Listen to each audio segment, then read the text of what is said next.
Welcome to Evan's Legacy Financial Podcast. You know, there's a moment when staying costs more than leaving. Most people feel and stay and keep an exit. Burning the ships isn't about courage. It's about removing retreat so that forward is the only option. These conversations aren't about outcomes. They're about decisions that make going back impossible. This is Burn the Ships. Good morning, everyone. Welcome again to the Burn the Ships Mindset Podcast of 2026. Today with me is a young man, Richard Roby. Richard, welcome. Thank you for coming in today. Absolutely. Thank you for having me. No problem, man. It's an honor. Hey, I want to tell everybody, Richard went undrafted and built a 10-year career across 7 countries anyway. Colorado Hall of Famer, father of 5, 7 years in the financial services. So he's lived commitment without a backup plan. This show isn't about basketball. It's about burning the ships. Mm-hmm. And the first thing I want to talk about, Richard, is building the dream. You became Colorado's all-time leading scorer and Hall of Fame athlete. When do you think basketball shifted from passion to purpose? I think it was just always something I just loved to do. I come from a basketball playing family. My dad played college basketball. My brother played in the NBA 16 years. Okay. So it was just kind of in our blood, and it's just something that we all did. Just happened to have talent in it and, work that talent, and God put the right people in my life to kind of guide me into the steps that I needed to in order to have the success that I had. And I couldn't have did it without them, for sure. Putting me in the right positions, got a chance to go to prep school, boarding school back east in Massachusetts for 4 years. I never thought I had the opportunity to get an education like that over there and meet the people that I did. And, it's just been, I feel like God guided my ways in the direction of my life every step of the way. Oh, that's awesome. That's awesome to hear a purpose, that's your purpose. That's the purpose-driven life. You know what I mean? Sure. Absolutely. And so you grew up and this show's about burning the ships, about no retreat, no surrender, moving forward on any ground, no matter what. Right. And I'm sure when you were growing up, you had some sacrifices. What were those sacrifices in order for you to, required for you to compete at that level, getting into what you got into? I think even making that move across the country by myself, 14 years old, my mom had the vision to be able to say, this is a better opportunity for you than you have here. So kind of like being on my own out there, 3,000 miles away. That was probably the first one. It was definitely tough. Back then we didn't have cell phones and stuff to call back home, and had to use a calling card to talk to my mom on this payphone, all that kind of good stuff. So I think that kind of built my will a little bit, being in that situation and having to grow up quickly and being more independent. And, just from there, just being able to compete and continue to get better, and knowing that, you have to do whatever it takes in order to succeed, academically and also athletically. That was my first big challenge. I think that led the way into my career. Okay. So at what point did you realize that in your success will require you choosing basketball over everything else? It's just what I was best at. I think that, it just was always something that I envisioned. I remember being 8 or maybe 10 years old. We ended up playing at the Great Western Forum, which where the Lakers played back in the day. Nice. And I remember walking on that court. I'm like, this is what I want to do. This is my destiny. This is where I want to play. I want to be in these type of arenas and play at the highest level. So it just started as a dream, and you just continue to just work that day by day. And you need a little bit of luck, a little bit of people in your corner, little things have to happen. But I always kind of believed that was going to be my destiny from day one. I want to ask you a question. I'm going to go off my book here for a minute, because this really speaks heavily to parents and children today who have a dream, who have a passion. And I'm getting chills, man, because it's just like it's kind of like God spoke to me and says, right. This is your next focus. Right. You have said you had people in your corner. So your mom and dad you said, hey, I want to go play basketball, and they were in your corner, right? I didn't, honestly. My mom was the one that kind of pushed it more than anything else. Okay. She had the wherewithal to be able to I have to let him go in order for him to be successful. This is a once in a lifetime opportunity that we have to take advantage of. And, and she had the vision, and I had some good friends that were already there. and they kind of pushed as well too. So all of those things kind of combined, made it an easy decision. But obviously, it's still tough, at 14, 15, packing up, living in, the first, I've never been on an airplane before that, so that was my first time flying. The furthest I ever been was Vegas. So it was a whole new environment I had to get accustomed to. But like I said earlier, it kind of builds your capacity when you put yourself in uncomfortable situations to be able to kind of grow. There's no Right. real growth in the comfort zone. It's when you make those decisions, those big decisions, and challenge yourself. That's where the growth happens. Right. So, I left home at 13 myself, and I went a different path. I mean, there's two different deals. I Right. left home because it's like, hey, come and go as you please. I'm like, Yeah. sweet, I'm out of here. But what I'm hearing is your mom pushed you to do what you were passionate about, Right. not what she was passionate about for Absolutely. you, right? For sure.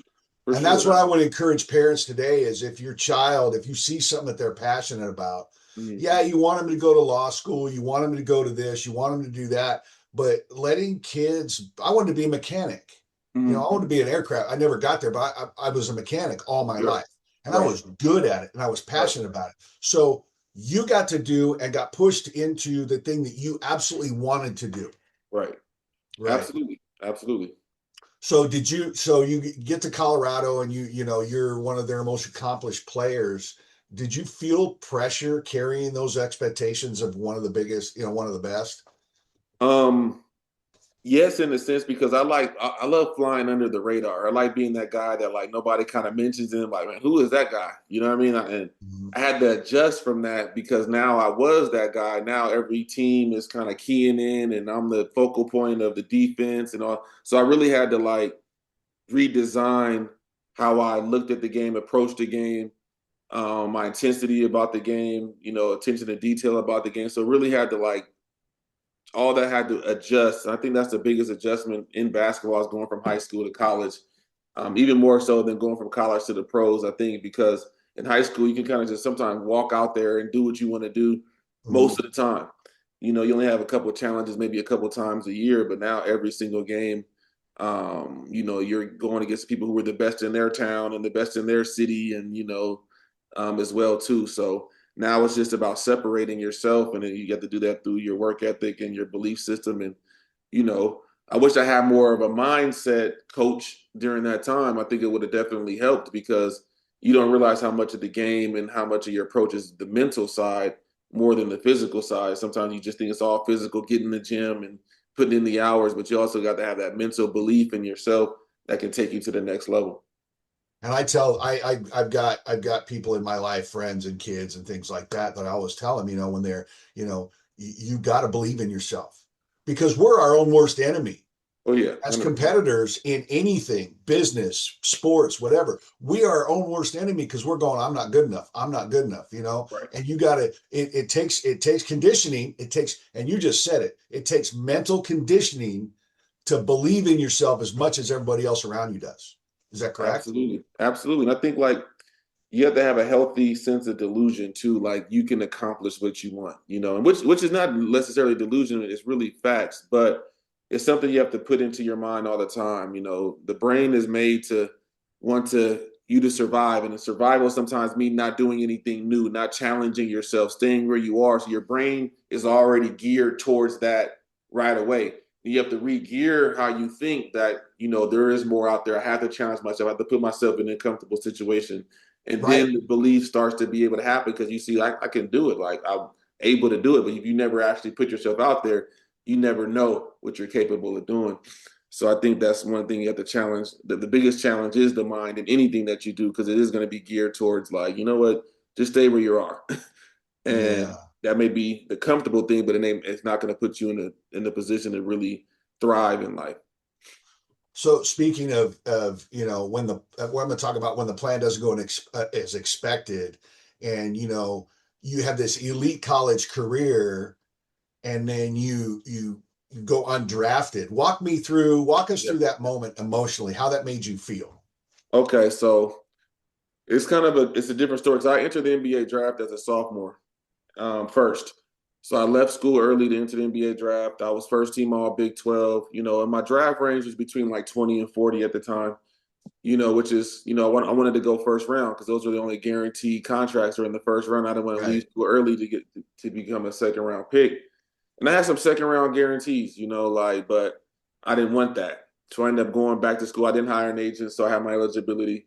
Junior year, we were just bad. Like we had a lot of we had coaching changes. A lot of stuff was happening with the university that, a lot of changes were happening during that time period. And, we kind of took the hit on that as a team and we were really, really bad. So I kind of fell off all the draft boards at that time, which is kind of devastating, and I was like almost in a depression state. Like I could have just stayed, in the draft and at least I would have got drafted and tried out, and I'm not no longer a part of the, I'm no longer the draft board.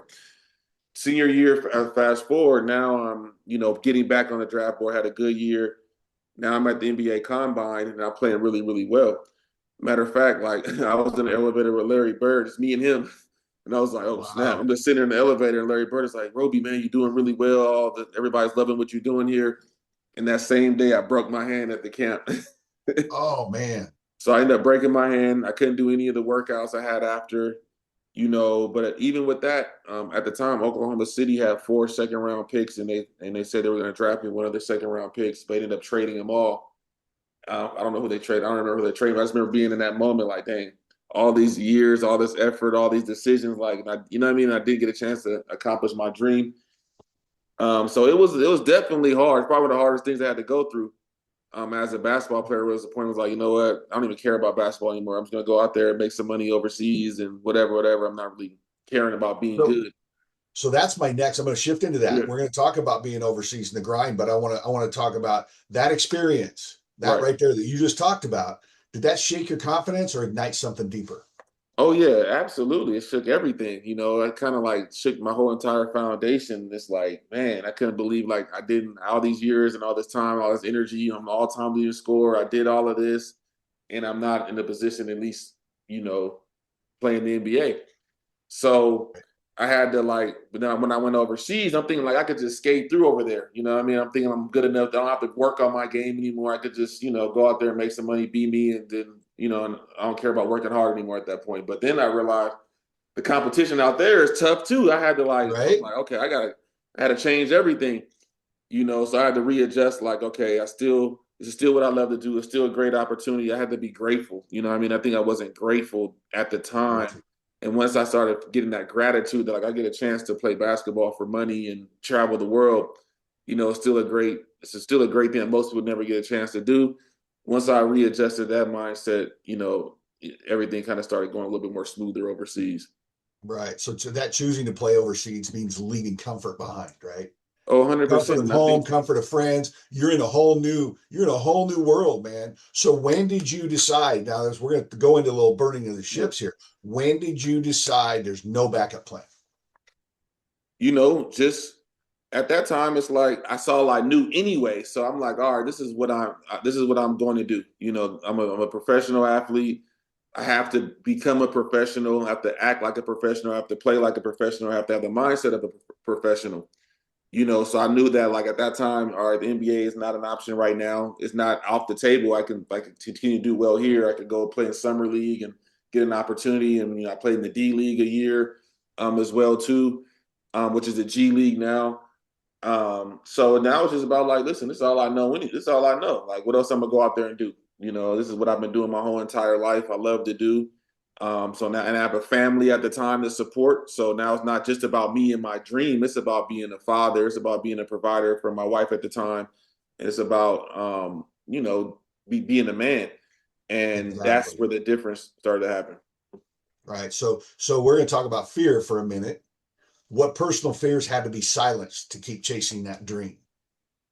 Just fear of like what people would say. Like, dang, you should have been in an NBA. You should have did this. It's more about what other people would think. And just about like, you know, you telling yourself like, okay, it's okay, man. Like this didn't happen this way. There's other routes to get to your destination. And it's just Right. about like, who cares what other people think, man. It's about, you becoming the best player that you can be and you giving your all, you being a professional and you being successful no matter where you're at and building those habits. You know, it's funny. You say there's 5 different ways to get to a destination or whatever. So, you know, you and I, or you take 5 different exact same Richards and you put them on the West Coast and they all head to the East Coast, but they all take a different highway. They all take a different route, right? Right. And that's what we're talking about is you could take many different routes. Who you show up at on that other end depends on what route you take. And it's not necessarily a bad thing either, but you took the route of going to play professionally in 7 different countries. And and on some routes there's constant transition. So what did that constant transition teach you about mental toughness? Just always being ready. You always got to be ready. You don't know when your number is going to be called. You don't know when it's going to happen, but you always got to stay ready so you don't have to get ready. And I think most people aren't prepared when their opportunity calls, and they could miss that. You only get so many opportunities in life that God will present you.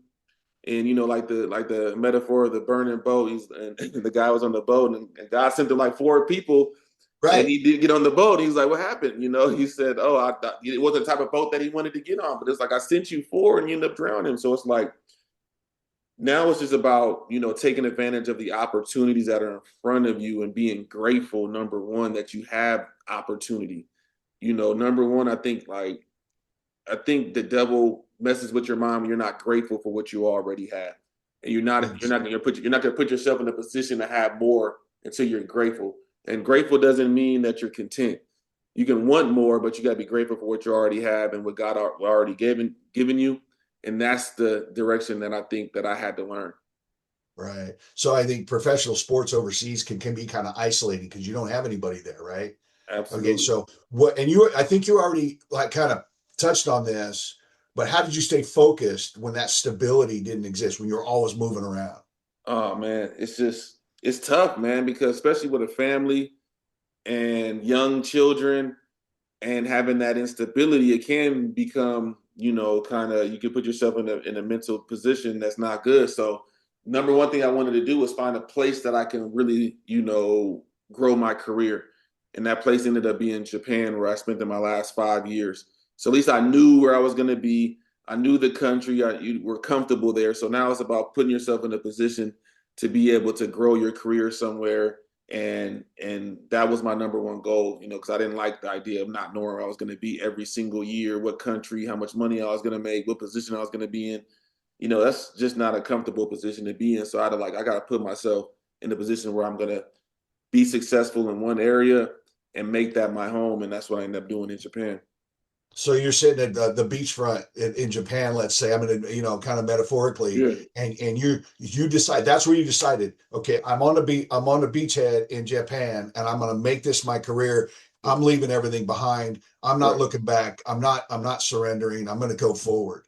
And so you did that and were consistent with it. And you winning championships, earning league honors and things like that, man, that's an amazing accomplishment. And you already said it again, that consistency, you had to have Right. consistency in that. Where did that come from? Um, that's something you just, you build over time. You have to it's building the right habits, and I think having good coaches and having good people around you to tell you the truth, and and to be able to push you is always going to be great, because sometimes you're not always going to be the one to be able to have to push yourself. You have to have the right people around you in order to help you grow. And I think that's one of the things that I always had. I always had people around me to help me grow and get to the next step and put me in the right position at that time. And always looking back and say, okay, I needed that. This is what I got out of this. That helped me in the future. And then at the end of the day, like, I always understood that sports is temporary, but what I've learned and the opportunity I had is going to help me to be able to build my next life after basketball. I always had that vision. Right. So now let's talk about that next life. You're raising 5 daughters while building your career. Okay. And you kind of were raising some back, in that time. Yeah. So you transition. How did fatherhood change your definition of success? It changes everything about why you do what you do. Before, it's about you and what you want to do. Now it's about what we need to do in order to be successful as a family. and putting them in the best position to have the most amount of success kind of moving forward.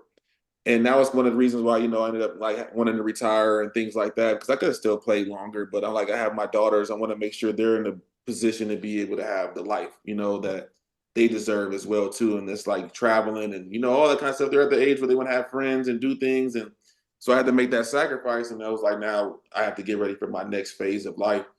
Because it's not about me anymore. It's about what's best for them. And my wife at the time, she was going through law school and finishing up. She had her own goals and aspirations as well too. So I didn't want basketball to get in the way of that. That to me, that was more important than me continuing my basketball career.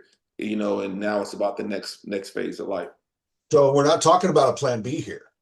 This No, wasn't your exit from the sport. no, This was your focus on doing what's important in life for you and your family. So you did that 100%. with basketball, and Right, now we come upon a new battle, a right, new front. right. And so you decided, okay, the basketball thing, you probably still play it for fun or Yeah, whatever, but the basketball, the professional basketball thing, that is one ship that I'm sure you had to burn and say, okay, I'm leaving that behind. absolutely. It's never easy, especially as an athlete your whole entire life. To say you're not an athlete anymore is kind of like, it's almost like you're in a different universe now. You know what I mean? Because now it's like, okay, I'm no longer that person. Who am I now? So you have to have that identity shift, which a lot of athletes struggle with, when they're done playing. Like, 'cause they're used to playing in front of 20,000 people cheering them on. People love you. Oh my God, you're a professional athlete.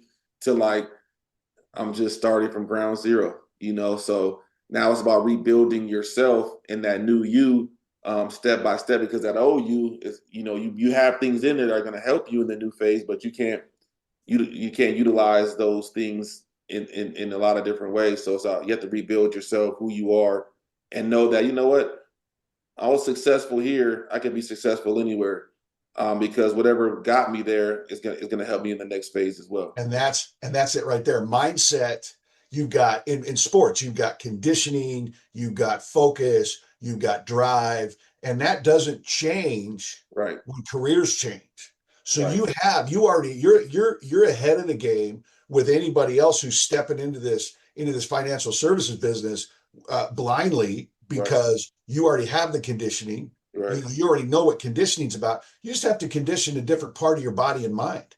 Absolutely.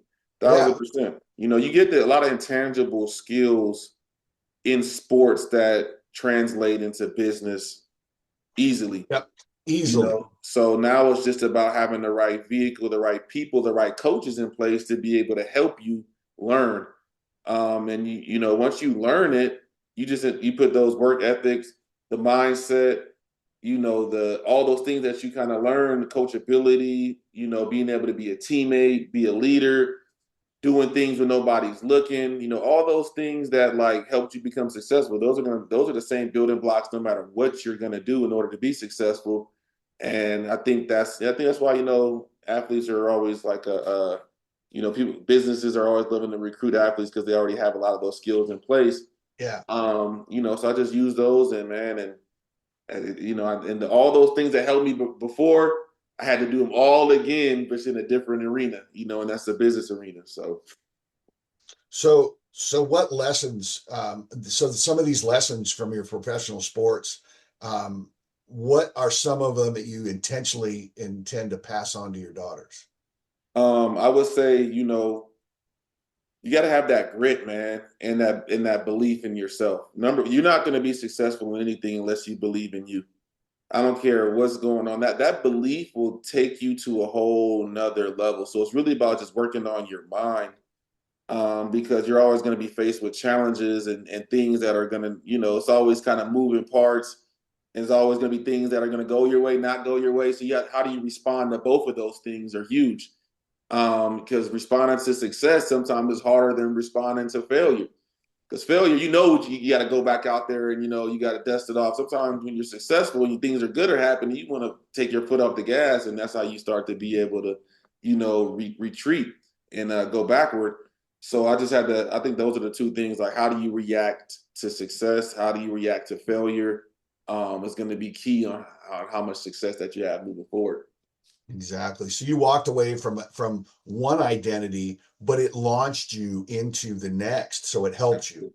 And that's what Absolutely. you kind of, I'm seeing that that's kind of what you hope to pass on, because it's never too late. I mean, I reinvented myself at almost like 50 years old. 100%. Never too late. It's never too late. I have a book on that. It's Yeah. like, it's never too late to start over. It's never too late and I'm not talking about plan B. It's Yeah. never too late to let that juggernaut effect push you into the next phase of life or the next career or whatever. For So, sure. you're 7 years into financial services. What attracted you to this industry? I mean, one, because I wanted help. Like when I was playing basketball, I was always looking for somebody to help me financially because I'm like, dang, like the more money I make, the more money I end up spending. I'm really not saving like I should. I'm already 5, 6, 7 years in my career, and I feel like I should be further ahead. So I was looking for help.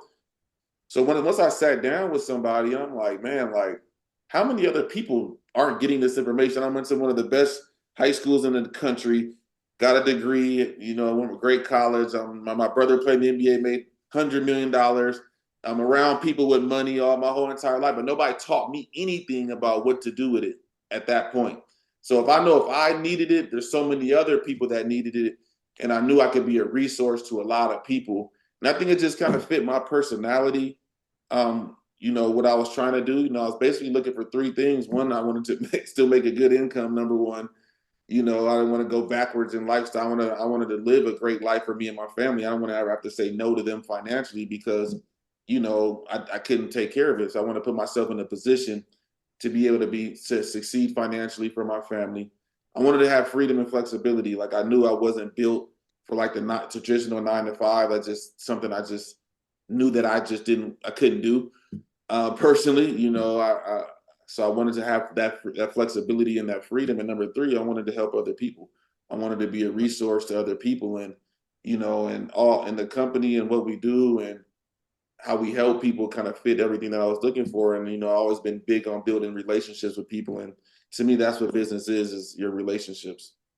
Yeah. So starting over after successful athletic, you got people cheering you on and all that, Mm. that requires some humility, right? Well, And yeah, I've met you. We've stood in face to face, right? right. And I know that's why I wanted to invite you on the show too, Yeah, is because I see you as having a certain presence of humility and willingness to learn.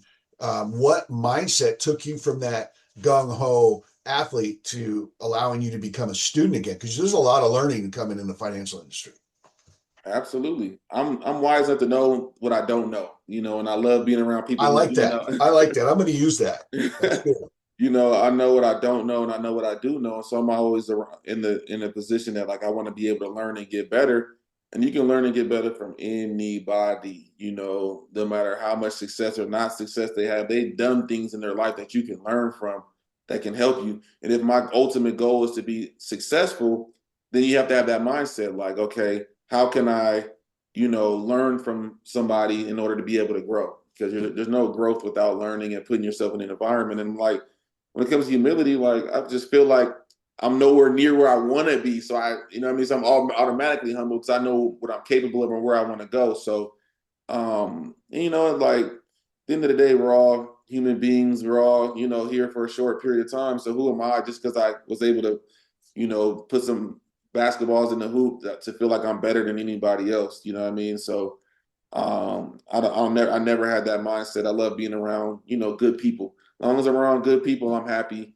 Um, It's funny that you talk about, we learn from this, we learn from people. So I want to challenge everybody out there. It's like we to think of this mindset of anybody that we stand in front of, mm, anybody that we come into contact with, we can learn oh yeah. anything, right?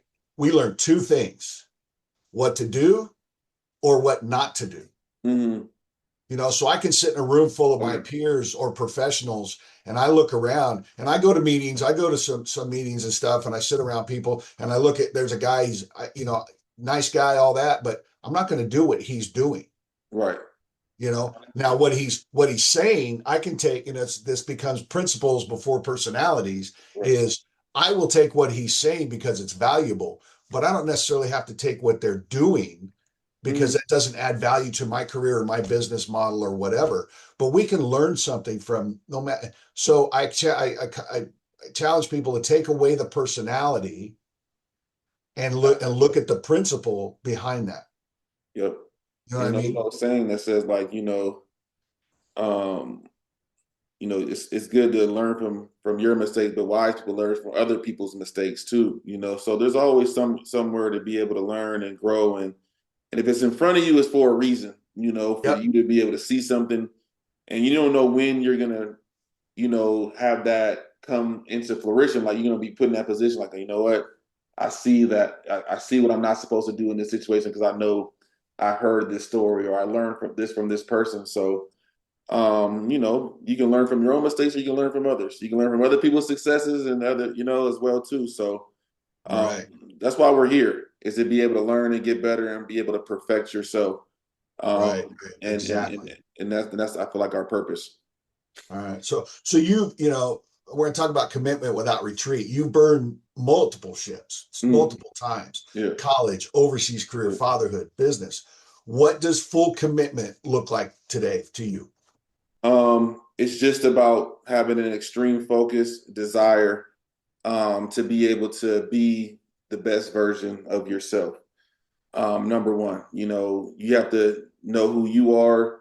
You have to know what you want, number one. And as long as you can look backwards, you're gonna, you can't move forward. You can't look backwards and move forward at the same time. And I tell people all the time, he's like, well, how did you become successful? I'm like, I had to be successful, number one, because there's no other option. If there's Right. no other option for you, you will find a way to be successful. Is that the thing that stops people from being successful? They feel like there's other things out there, and they, okay, I'm gonna try this, and if it doesn't work, then I'm gonna try something new. But it doesn't work. That success doesn't work like that. You really have to be dedicated. You have to earn it, and you Right. earn it by being able to go through things. I tell people it's like almost like being sick. You ever been sick where you have to like, you have to throw up. You don't want to throw up, but you have to in order to be better. Yeah. That's kind of how it is. It's like, you have to go through it in order to be successful. You have to go through the hard times, the good times, the ups and the downs in order to put yourself in a position to be able to earn it and to know that you're supposed to be there because I put in the work and the effort.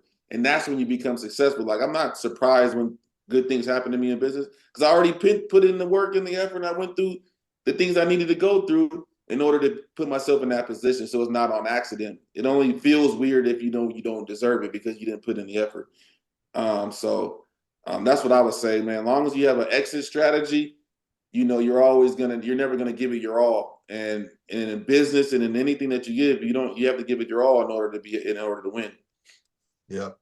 So how do you handle doubt when entering unfamiliar territory? That's a great question. Doubt is going to come up. Yeah. Oh In yeah. anything that you do. So how you deal with that doubt is continuing to work. You work through the doubt, and then things start to happen. Like because there's always going to be that what if, but you also have to know you've seen people succeed and you see people winning, you see people doing well, and that's the environment that you're in is going to be able to help as well because you know what, you're always going to have those doubts, and then how you deal with those doubts, how you bounce back from those doubts is key. And I would just say continue to work and move forward through the doubt. Yeah. Well, doubt is fear manifest, and fears and feelings aren't facts. Yes, So as long as I 100%. stick to the facts, so I pull that back in. And the other thing, number two for me, is gratitude. Yes, When you said it earlier, when yes. I get into doubt, I go into gratitude. Mm, When I get beautiful. into gratitude, I'm like, so a guy told me a story one time, and he was really, really, really, really depressed, right? And he's standing in his house, and he doesn't want to go to work, and he doesn't want to do anything. And somebody told him, just go in your kitchen and wash one dish. That's it. Just wash one dish. The guy's like, are you kidding me? He goes, no, go wash one dish. So the guy starts washing a dish, right? He looks and he goes, there's food on this dish that I was able to eat. Mm, And then he goes, wow. And once the dish was clean, he goes, I have dishes to eat off of. mm, And his next step was, man, and he looked around the kitchen. He goes, I have cupboards to put these dishes in, which are attached to a house, which is a roof over my head. And I have a job that pays for that. I have a car that I get to go to and from work. And I'm looking, and he's looking around and he's going, I got a lot to be grateful for. And he changed his mindset just by getting into gratitude. He was doubting himself. He was doubting everything. So I would say, you know, if anybody out there is doubting or depressed or fearful, just look for one thing to be grateful for. 100%. You know, gratitude is a huge weapon that we don't use enough of, that we can defeat a lot of doubts and other things that's in our life. Because, like, man, some people would love to have our problems. Yeah. If everybody threw their problems on the ground, you might run to yours first. Like, let me grab. I call them Cadillac problems. The Cadillac problems. 100%. You know. Yeah. So question to answer for those people out there: what separates people who succeed long term from those who are constantly restarting? I think it's I revert back to the good teams that I play for. And it wasn't necessarily about the wins and the losses. It was about how are we getting better daily? Even if we win, where can we improve at? Like, always seeing ways to be able to get better. You know, I think that's what the focus. If you're always focused on just the ultimate end goal, you're going to miss things in between that are going to help you. So it's just about those daily activities and routine and being able to put yourself in a position to be consistent. And to me, consistency is what separates good from the great. How consistent can you be at your disciplines on a daily basis is going to put you in a position to be successful long term. And before you know it, you're going to be like, look back and be like, dang, I can't believe I'm in this position, because, you're just so focused on your getting better daily. Okay, cool. Very cool. So I'm gonna kind of wrap it up here. We got a few more minutes. I got a couple more questions for you, but what legacy matters more to you today? Career achievements, family impact, or the fact that you help people financially? Which one of those matters most? I think family has to be number one. How if you're successful and you don't have a good family, it just doesn't, like, what was it for? And your family's not happy. You're not in a position to be able to be there for them if they need something. So family's always number one.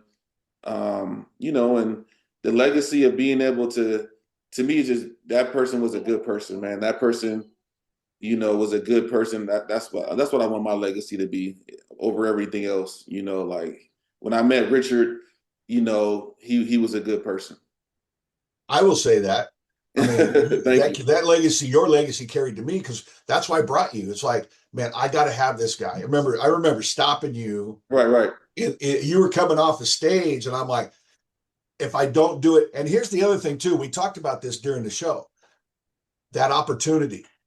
Mm-hmm. That opportunity. And I'm here, and I'm going, and I've got imposter syndrome, but I'm overcoming that by approaching people like yourself or Randy Sakairos or the guys like that, and I'm saying, hey, I need to have you on my show. I love what you, and I do. I loved what you had to say that during the launch, and so taking that opportunity, and that's what I challenge people: don't ever give up an opportunity. If they're going to give you the job, take the job. If they're going to, the career, whatever it is, don't be afraid to take that next step. Like you stepped out of basketball and came into financial services. That had to be huge.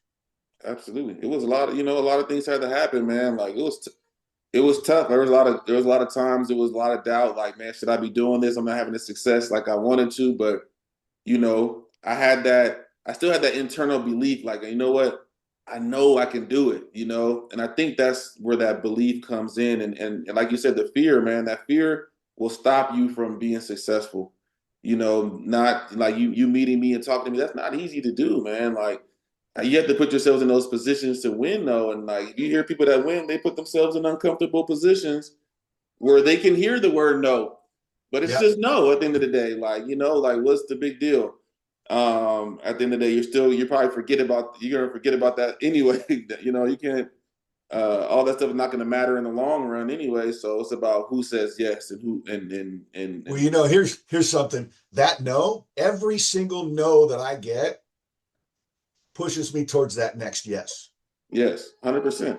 Because if I don't pick up the phone and make that call and get that no, Mhm. I'm not going to have the confidence to pick up the call again and again Right. and again and get that yes. You know what I'm saying? 100%. For whatever it is. I Yeah. don't care. I'm not talking necessarily business. I'm talking about family, faith, family, finance, fitness, and fun. Yeah. All of those aspects. You For got to sure. go through the nose of all of that to get a yes. And I look at it like this. I'll take the no's so my family doesn't have to.